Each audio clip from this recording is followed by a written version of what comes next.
السلام علیکم رحمۃ اللہ وبرکاتہ۔ پیارے بچوں، ہم پڑھ رہے ہیں 9ویں جماعت کا اردو، اور ہمارا موضوع ہے ماحولیاتی آلودگی، جو کہ ڈاکٹر جوہر قدوسی نے لکھا ہے۔ اس کے سوالات ہم نے پڑھے اور کچھ ہم نے آپ کو PDF بنا کر بھیجے، اور آج ہم اس کا گرامر پڑھیں گے۔ اس کے گرامر میں ہمیں مصدر دیا گیا ہے، مصدر کے کچھ الفاظ دیے گئے ہیں جنہیں ہمیں حاصل مصدر بنانا ہے۔ اور مصدر کے بارے میں ہم نے لاسٹ کلاس میں جب ہم نے جو کہ ہمارا موضوع تھا دیوان مرحوم کی یاد میں شمیم محمد شمیم کا لکھا، اس میں ہم نے مصدر اور مصدر کے اقسام کے بارے میں پڑھا۔ تب ہم نے آپ کو بتایا کہ تعداد کے لحاظ سے اسم کی 2 قسمیں ہیں، اس واحد اور جمع۔ جنس کے لحاظ سے بھی اسم کی 2 قسمیں ہیں، مذکر اور مونث۔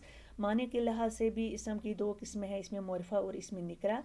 بناوٹ کے لحاظ سے بھی اسم کی اسم کی 3 قسمیں ہیں، اس میں جامد، اس میں مصدر اور اس میں مشتق۔ تب ہم نے پڑھا کہ اس میں مصدر کسے کہتے ہیں، اور ہم نے پڑھا کہ بناوٹ کے لحاظ سے مصدر کی 2 قسمیں ہیں، مصدر اصلی اور مصدر جعلی، کیونکہ ہمیں مصدر اصلی اور مصدر جعلی کے بارے میں پڑھنا تھا۔ اور آج ہمیں اس میں مصدر اور حاصل مصدر کے بارے میں پڑھنا ہے۔ اس میں مصدر کے بارے میں ہم نے آلریڈی پڑھا ہے، دوبارہ بھی ہم پڑھیں گے اس میں مصدر کسے کہتے ہیں، لیکن ہم دیکھیں گے اس میں حاصل مصدر کہاں سے آیا۔ اس میں حاصل مصدر جو ہے وہ اس میں مشتق کی ایک قسم ہے، اس میں مشتق کی 5 قسمیں ہیں، اس میں فاعل، اس میں مفعول، اس میں حالیہ، اس میں حاصل مصدر اور اس میں موضع۔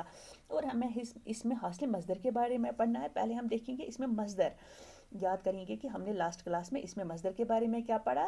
ایسا اسم جو خود کسی کلمے سے نہ نکلا ہو مگر اس سے اور کلمے یعنی الفاظ بنائے جا سکیں، یعنی اس میں مصدر جو ہے وہ ایک ایسا کلمہ ہے جو کسی اور کلمے سے نہیں بنا ہے، ایسا اسم ہے جو کسی اور کلمے سے نہیں بنا ہے مگر اس سے اور الفاظ بنائے جا سکتے ہیں۔ یہ کسی کام کا نام بھی ہوتا ہے، لیکن اس میں زمانے کا نام نہیں پایا جاتا، کوئی زمانہ نہیں پایا جاتا کہ کس زمانے میں کام ہوا ہے۔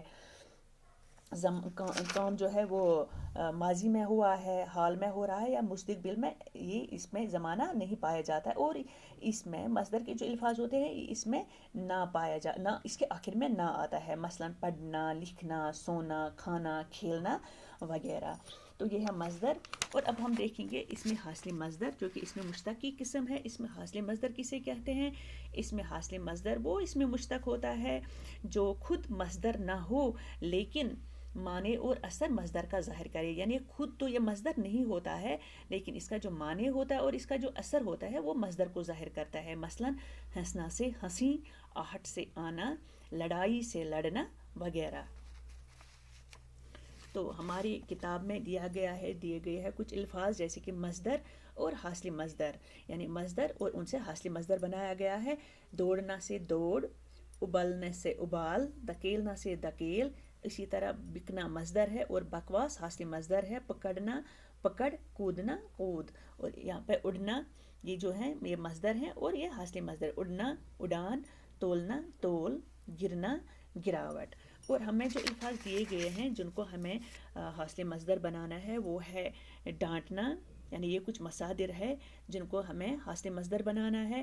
ڈانٹنا، ہنسنا، ہارنا، ناچنا، لکھنا، ٹوکنا، خریدنا۔ ڈانٹنا سے ڈانٹ، ہنسنا سے ہنسی، ہارنا سے ہار، ناچنا سے ناچ، لکھنا سے لکھ، ٹوکنا سے ٹوک، خریدنا سے خرید۔ تو اسی کے ساتھ ہمارا جو یہ موضوع ہے جو ہم پڑھ رہے تھے کہ ماحولیاتی آلودگی، جو کہ ڈاکٹر جوہر قدوسی نے لکھا ہے، یہ مکمل ہوتا ہے۔ اگلے کلاس میں ایک اور موضوع کے ساتھ پھر سے ملیں گے، تب تک کے لیے اللہ حافظ۔